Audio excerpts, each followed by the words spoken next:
Kamusta po mga katambay? Muli po, dito po tayo sa Tambayang Makabayan. Komento ni Kamanong. Ito po, naglabas po ng pahayag ang ating dating Pangulong Rodrigo Roa Duterte. At ito po, pinayuhan niya po lahat. Lahat ng opisyal po sa Malacanang, pinayuhan po, pinangaralan, at kung ano-ano pang may masasakit na salita po sinabi ang dating Pangulong Rodrigo Duterte, mga katambay. Bago po natin pakinggan ang pahayag ni dating Pangulong Duterte, nagpapasalamat po muna si Kamanong, mga katambay, sa nakaagusto po ng ating maliit na channel, ang Tambayang Makabayan. Komento ni Kamanong sa YouTube at TikTok. Simulan na po natin, mga katambay. Pakinggan po natin ang pahayag ng dating Pangulo. At ito naman si Lagdameo. Alam mo, Sadre, kaibigan tayo. Tagal ng kaibigan, halos gabi-gabi nakikita tayo dyan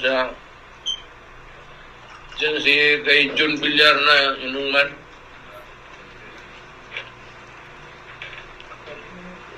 Do not try to be, yung DILG should be the one to resolve, to investigate, or to look into a matter concerning local government.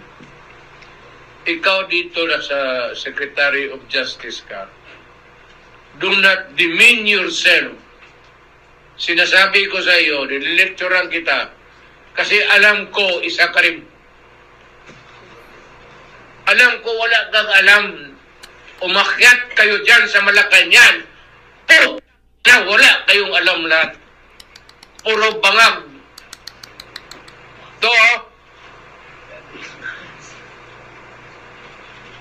Do not try to be a hero. Davao ka, kaibigan tayo. Siguro, may utang na loob pa ako sa iyo. But when it comes to my country, a new guy, huwag kayong basta-basta pupunta ng mga probinsya, patita. Mag-demand kayo na ganun. Itong demokrasya, there is the right to dissent. Kung ayaw nino o ayaw nila, ay maglaro tayo. Kung hindi, aabot tayo sa batas. Lagdameo, huwag mo akong pilitin. Kayo ni Bongbong. Magbarkada kayo. Alam ko yan. Huwag mo akong pilitin na bubuga ako dito na masaktan kayo lahat. Kayo, anong alam mo? Aral ka sa London School of Economics? Anong alam mo sa politika? Anong alam mo sa damdam ng isang mayaman kayo, umakyat kayo diyan. Wala kayong alam kung sino ang Pilipino at ano ang Pilipino. So, do not be a smart ass. Yan po, mga katambay. Napakahaba pa po ng talumpati ng ating dating Pangulo. Yun po, talagang pinangaralan niya po ang ating pamahalaan ngayon. Ang administrasyon po, kasama po ang Pangulong Marcos at ang kanya pong assistant na si Lagdameo at ang DILG secretary na si Abalos, na wala kayong alam. Wala, umakyat kayo dyan sa Malacanang, kayo'y mayayaman, wala kayong alam sa talagang nangyayari sa ating bansa, lalo na sa mga mahihirap na nasa laylayan, di po ba? Kaya dito po sa sinabi ni Pangulong Duterte, sa tingin ni Kamanong, mga katambay, meron pong hawak at alam. Meron pong alam ang Pangulong Duterte dito po sa administrasyon natin ngayon, mga katambay. Meron po siyang hawak. At nagbanta pa po siya, mga katambay, di po ba? Binantaan niya ang administrasyon, lalo ang Pangulo, at yung kanyang mga barkada na sinasabi kilala niya, di ba? At sinasabi pa nga niya na baka daw may utang na loob pa siya dito sa kay Lagdameo, mga katambay. Talagang puputok daw siya sa galit at yun ang ihintayin natin, mga katambay. Pag hindi po tumigil sa ginagawa po panggigipit ng ating pamahalaan, lalo sa ngayon po, pumutok ang galit ng ating Pangulo dahil po dito sa gobernador po na walang mabigat na kasalanan ng gobernador.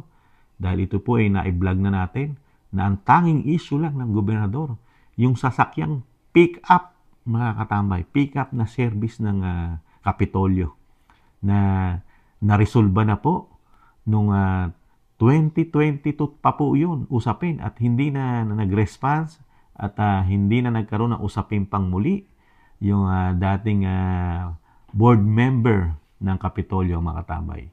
Tapos bigla po nilang pinatawan ang ugong-ugong po, ang sabi-sabi, di umano, sa pamumuno o sa sinasabing yung si Lagdameo, di umano, ang nasa likod po ng sinasabing pagsuspinde sa gobernador po ng Davao del Norte, mga katambay. Kaya po ito po, pinangaralan ni dating Pangulong Duterte itong mga nasa administrasyon natin ngayon, mga katambay.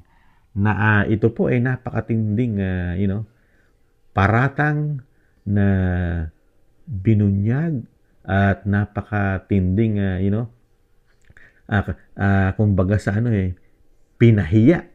Ipinahiya mo ang mga nasa Malacanang, mga nasa staff, na mga official, katulad ng napakatataas. Kasi si Lagdameo parang po yan, halos kanang kamay ng ating Pangulo, mga katambay. At itong DILG secretary natin, alam naman natin ito, na hawak niya ang ating lahat na government official. Kaya nga lang siyempre na sa tingin ni Kamanong at nagsalita na rin ang gobernador ng Davao del Norte na walang investigasyon na nangyari sa kanya, mga katambay. Bigla na lang siyang pinatawan ng suspinde ng 60 days, mga katambay. Yun po ang mabigat. Kaya mismo ang Pangulo, nung malaman niya na ganyan ang nangyayari sa gobernador, dahil alam naman natin na hindi kalayuan po yan. Yan po ay parte ng Davao, di ba? Dahil ang Pangulo ay nasa Davao City po. Kaya napakabigat po ng nangyayari sa ating bansa. Parang ginagawa po na instant justice din po ang nangyayari po sa ating pamahalaan. Walang investigasyon. Kaya mismo ang dating Pangulo, punong-puno na siya dahil masyado siyang pinupolitika ng administrasyon. Ayaw tumuptok sa problema ng bansa. Ang tinututukan ay puro politika. Kasama na siya at ngayon nadamay pa ang gobernador dahil ang gobernador ay napahiya sila dyan, di umano. Dahil ng mga may sakuna po dyan sa probinsya na yan, di ba? Pinasalamatan ng gobernador ng Davao del Norte, si BP Sara, di ba? Na hindi na kailangang mag-request, tulong agad ang dinadala ni BP, samantalang sila kailangan pang mag-request bago dumating yung tulong at tatanungin siyempre kung ano pa ang kailangan dahil request di ba? Napahiya po ang administrasyon ng mga time na yun kasi napakaraming media ang nakatutok ng mga interview na yun. Kaya kumalat po yung mga bagay na yun na nakakahiya sa gobyerno po na kailangan mag-request ka pa sa ganong klaseng sakuna. At ito po, mga katambay, sa pahayag ni Pangulong Duterte, ni dating Pangulo, ngayon, matataranta po ang Malacanang ngayon sa tingin ni Kamanong, matataranta po sila dito sa mga pahayag at talagang madiing kinukundina ng ating Pangulo. At yung sinasabi ni Kamanong, may hawak na matibay na ebidensya rin ito si dating Pangulong Duterte. Parang ito po yung issue ng pagiging bangag di umano. Ito po yung sinasabi ni Pangulong Duterte na kilala ko kayo. Meron pa siyang tinuran dyan na sana hinuli na lang noong mga panahon na yun. Hinuli na lang sila. Yun ang sinasabi ng Pangulong Duterte, ng dating Pangulo. Nakakalungkot lang po mga katambay. Sa kabila na hindi na pinapakailaman kasi ng Pangulo sila. Sila po ang nag-umpisa. Di ba? Ibalik tanaw natin. Kaya pumutok ang Pangulong Duterte, ang dating Pangulo, dahil sila nag-umpisa. Hindi sila magtrabaho ng tama sa bayan dahil hinayaan sila ng Pangulo at sinasabing unity. Di ba? Unity ang sinasabi nila. Di ba? Tayo unite. Ang mga Duterte at ang Marcos, walang kibo ang dating Pangulo. Ano po ginawa nila? Para umusok po at kumibo ang dating Pangulo. Binakbakan nila. Binakbakan nila ang anak na si Sara Duterte. Di ba? Doon sa confidential fund na wala naman silang napatunayan. Kahit mismo ang COA, wala pong napatunayan ang COA na may korupsyon po doon sa confidential fund ni Sara. Ano po ginawa nila? Sa pamamagitan ng kanyang pinsan sa Kamara, siniraan na may korupsyon di umano, kasama ang mga kaliwang grupo, nahandyan sa paninira, ang media, tinutukan ng tinutukan, di ba? Diyan nag-umpisa lahat sa confidential fund na wala naman napatunayan, puro paninira. Bilang ama, di ba? Bilang ama ng vice presidente natin, di ba? Binakbakan sila. Binakbakan, di ba? Dahil wala naman na ilabas na ebidensya. Pinupolitika nila ang vice presidente. Diyan po nagsimula lahat yan, mga katambay. Nagkasunod-sunod na ang problema ng pamahalaan natin. Kasi ang hirap po sa pamahalaan natin, naninira po sila ng walang ebidensya. Pero ito pong mga Duterte, marami pong hawak na alas, mga katambay. May mga alas po silang hawak dahil may tinatago di umano. Itong administrasyon natin, may tinatago. Lalo sa issue ng droga na hanggang ngayon hindi nila sinasagot, mga katambay. Nagtataingang kawali po ang ating gobyerno, lalo sa Malacanang, na buong mundo na po ang nakakaalam po ng issue ng presidente ay droga, mga katambay.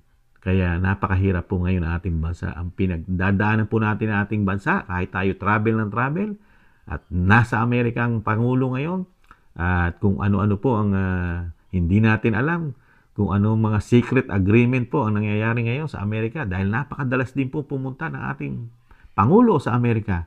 Napakadalas po. Hindi natin alam kung ano po mga secret agreement po ang nangyayari doon.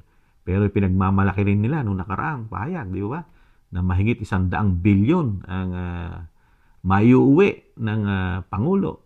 Sa dami po ng pera na naiuwi ng Pangulo sa mga bansa pinupuntahan niya, taghirap pa rin ang ating bansa. Lugmok pa rin sa kahirapan. Napakataas pa rin ang bilihin. Napakataas pa rin na walang trabaho sa ating bansa. Jobless, mga katambay. Kaya napakabigat po. Sa kaidudugtong ko, mga tambay. Saan sila pumutok nung makakuha ng matibay na ebidensya ang Pangulong Marcos sa pamamagitan ni Sasot Rogandos, yung natuklasan niya na ang korupsyon sa Kamara, sa Senado ay naging legal na, di ba? Na hindi sila pwedeng i-audit, ang tangi lang nilang pwede ibigay ay pirma at yung sinasabing yung mga isusulat nila ron na ito, ganito ang nangyari sa pera, sa budget namin, tapos na. At hindi na sila pwedeng i-audit ng Kamara.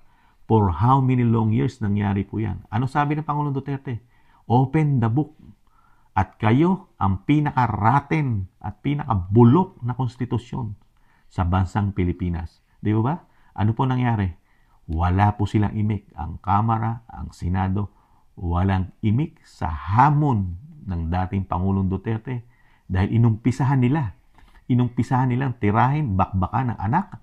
Ngayon, maraming hawak na ebidensya at kabulukan na nalaman ni dating Pangulong Duterte, lalo sa Kamara, sa Senado at sa Pangulo na sinasabing bangag at nagpupulburon. Napakarami nilang issue magmula sa Pangulo hanggang sa Kongreso. Napakarami po nilang tinatago na sikreto, mga katambay.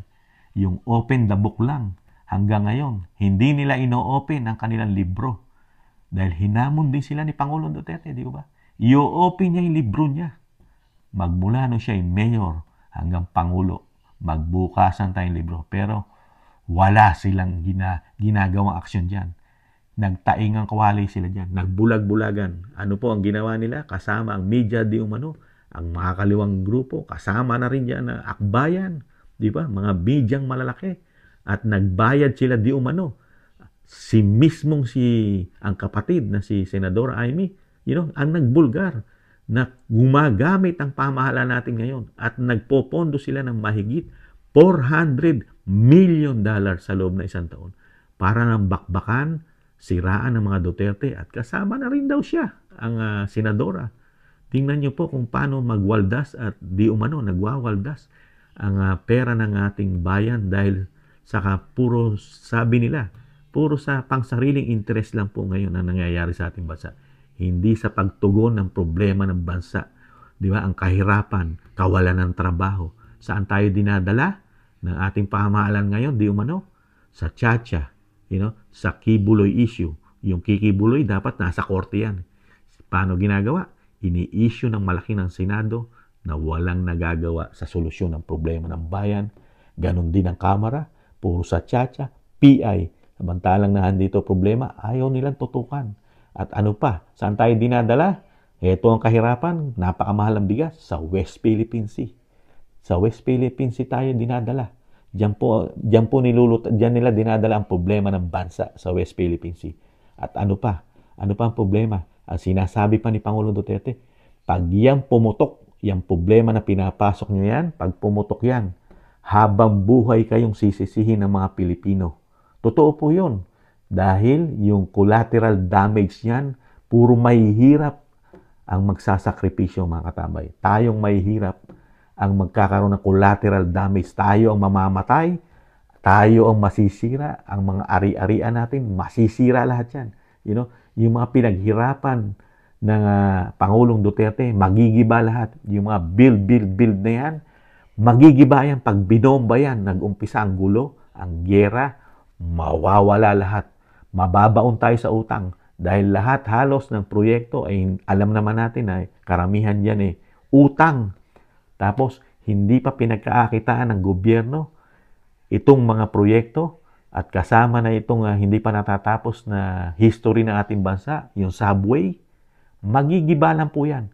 Dahil pag pinasok nito ng ating pamahalaan yung sobrang tapang na mauwi tayo sa giyera, nagbanta na ang Pangulong Duterte, mga katambay, ang dating Pangulo, na pag pinasok nyo yan, malaking gulo sa bansa natin yan. At alam na Pangulong Duterte na kung ano mangyayari sa ating bansa, wala. Back to zero tayo mga katambay. Back to zero ang bansa. Sobra. Kung nakakaranas tayo ng kahirapan ngayon, mga 10 beses, 10 times na paghihirap ang dadanasin natin. Pag nagtuloy ang sigalot, diyan sa sinasabing China at Pilipinas, kasama sinasabing Amerika, mga katambay, mag-isip-isip po tayo. Samantalang nung panahon ni Pangulong Duterte, kapayapaan ang inuna niya dahil ang Pilipinas hindi pa sapat ang kakayahan para ikaw ay maging maangas, maging mayabang. I-develop mo muna ang iyong sinasabing pangyabang, pangangas. Ngayon po, baliktad. Wala pang dinidevelop ang administrasyon ngayon. Maangas na po, maangas na. Parang kayang-kaya na po makipagyera na walang gamit. Mismo nga ang kapatid, binulgar. Ito pong secretary po ng National Defense. Kilaki-laki po ng budget, pero wala pong nabibiling armas. Mga katambay, mismong kapatid ang nagbulgar. Walang nabibili, lalo po bala. Pati maliliit na armas ng mga sundalo, wala. Kulang na kulang. Sana pupunta ang pera. Pero hindi pa iniimbestigahan. Abangan natin kung iimbestigahan po ng kapatid ng Pangulo yan dahil malaking korupsyon po yan. Kaya napakarami pong problema ng bansa. Pero ang Pangulo natin, parang hindi tinututukan di umano ang problema ng bansa. Mas tinututukan po yung bansa na hindi atin. Doon po siya punta ng punta sa ibang bansa. Pag uwi niya, problema pa rin na abutan niya. Pero baliwala po yata sa ating Pangulo yung problema ng bansa. Dahil nagtataing ang kawali po, parang nagbubulagan po. Excuse me po, ang ating Pangulo sa problema na napakalaki ng ating bansa. Nakatutok lang po talaga. Uulitin ko, saan nakatutok? Ang pamahalaan sa mga Duterte lang. Sa West Philippine Sea, Tapos yung ano pa, gentleman agreement, nawawala na issue sa ICC, mga katambay, nawawala na. Nawawala na rin yung issue sa baril na nagbuhat ng baril, nawawala na rin. At nawala na rin yung issue sa confidential fund, mga katambay. Nawala na rin, di ba? Sana tinututukan, dito na. Dito na naman po sila. Dito naman nila binabakbakan ng mga Duterte, lalo ang dating Pangulo, sa sinasabing, yung secret agreement, di po ba? Si Sara, wala pa tayong naano kay Sara, maliban lang sa, dito pa rin sa China nila kinakabit si Sara, na hindi nagsasalita. Hindi naman siya commander-in-chief.